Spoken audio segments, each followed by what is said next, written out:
Advertising in its various forms has been present since ancient civilizations, illustrating its importance and staying power. In June 1836, the Presse made a groundbreaking move and included paid advertisements in their newspaper.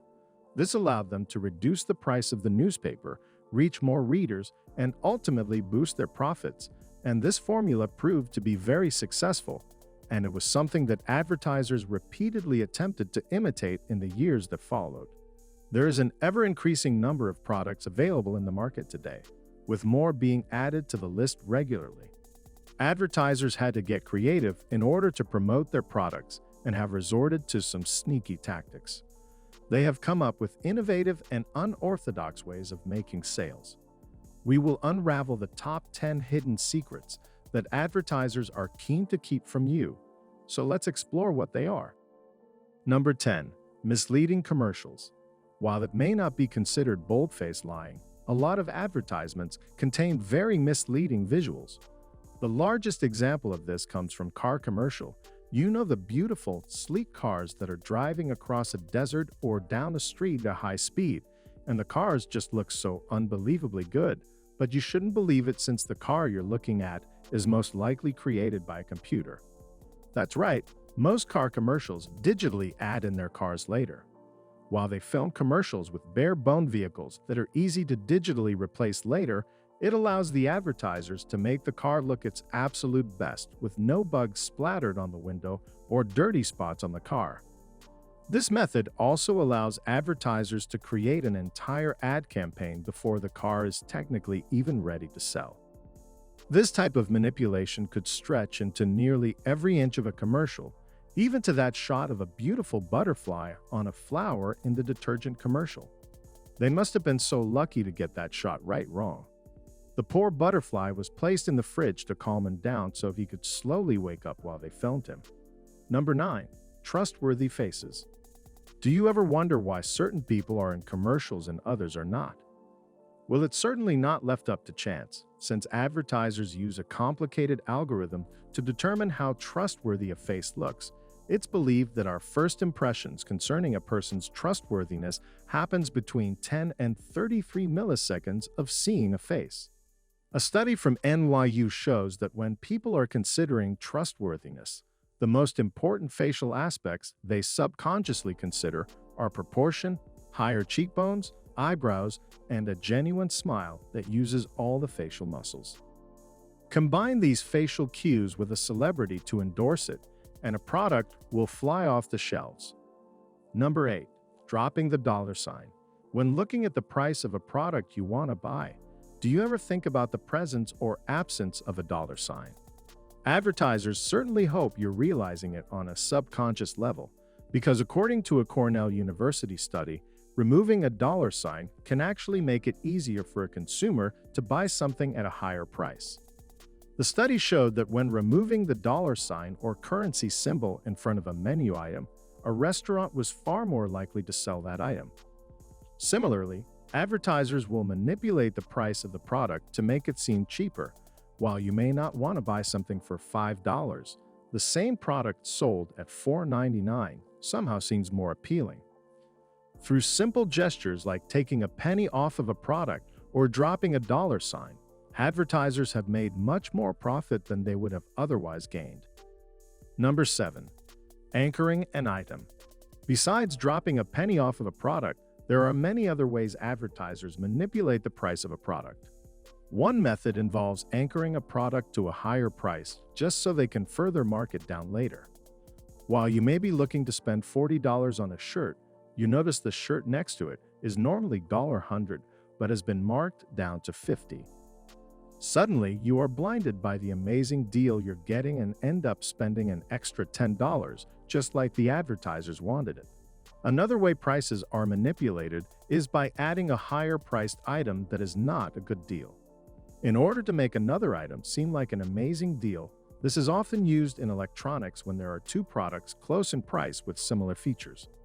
Consumers may not be sure which product to buy, so the advertiser adds an inferior product at a higher price, which makes the first two products sell more.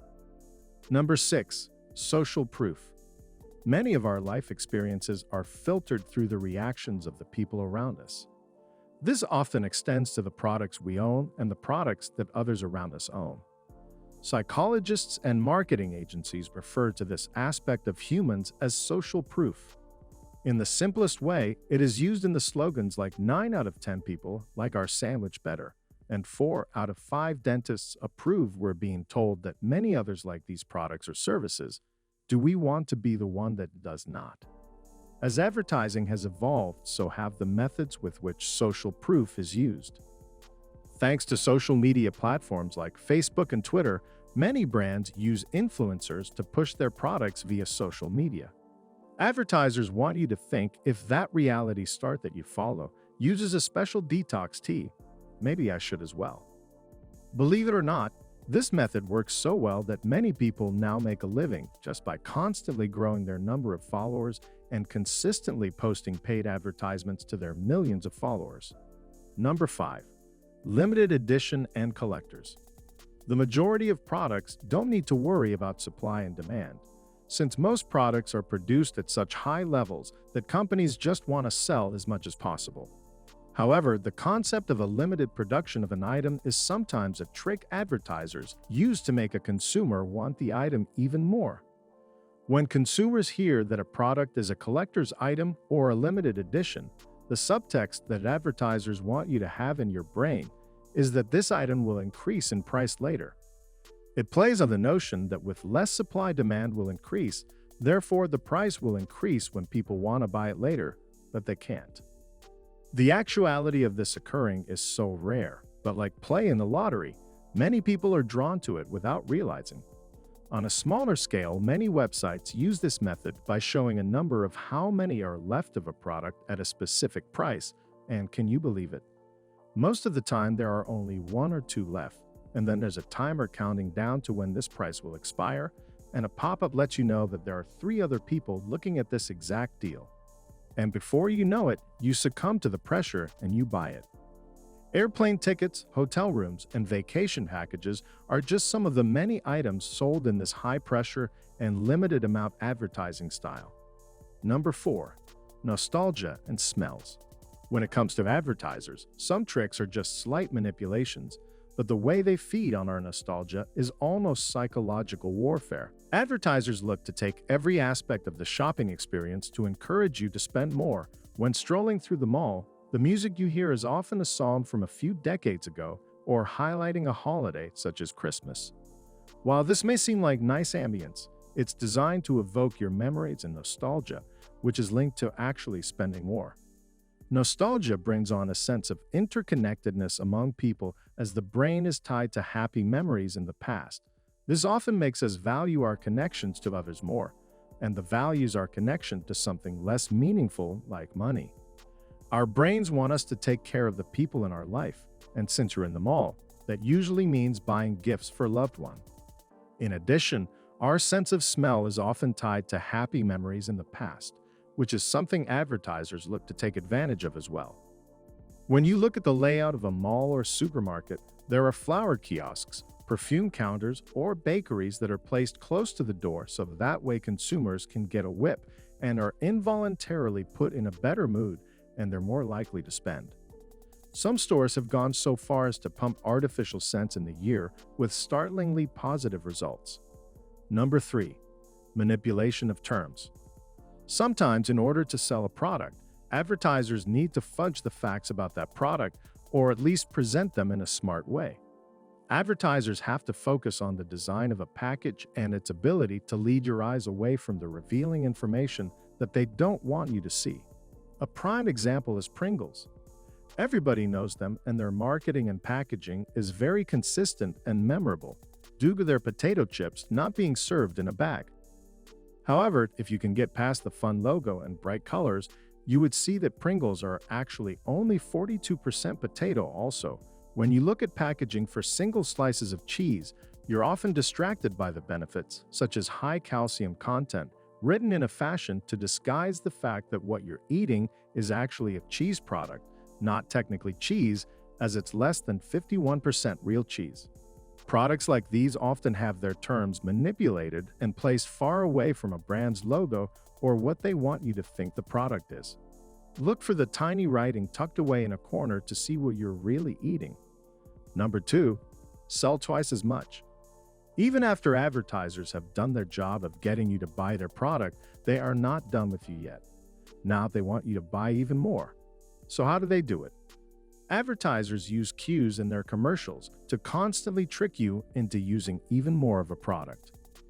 Gum commercials show a person taking 2 pieces of gum instead of 1, and often show a person offering gum to someone else as a meaningful social interaction, therefore influencing you to consume and share more than you would otherwise.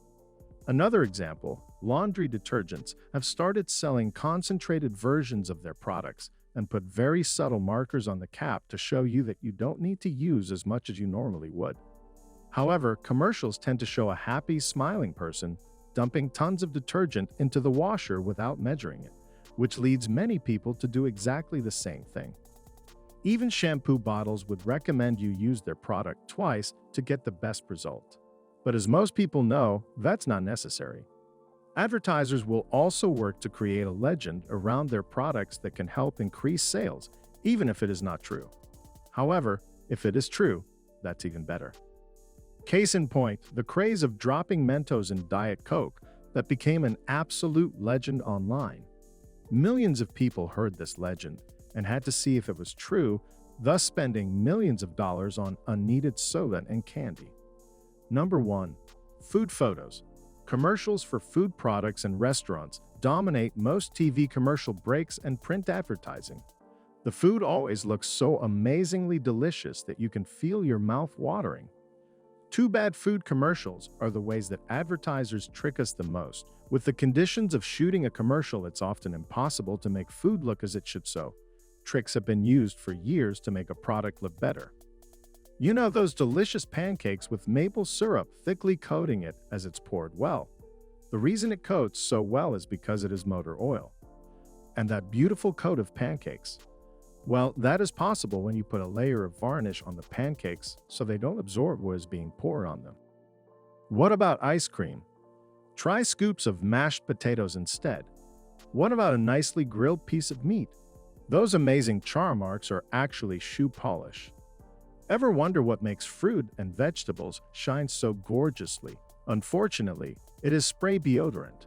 And what about a nice bowl of cereal? Surely there's nothing strange about that, wrong? Photographers usually squeeze a load of PVA glue into a bowl and use that instead of milk. It stops the cereal from sinking and allows it to look nicely perched on top of the fake milk. So that delicious cereal artwork is not as milky as you thought. There's literally not a single image of food in a commercial that you should believe. However, it doesn't stop our mouths from salivating when we see something that looks delicious. This old trick is something advertisers will continue to use for years to come. Are there any ways advertisers have duped you that didn't make the list? Are there any products that you're sworn off now that you know how they tricked you? Let me know in the comments section down. See you next time.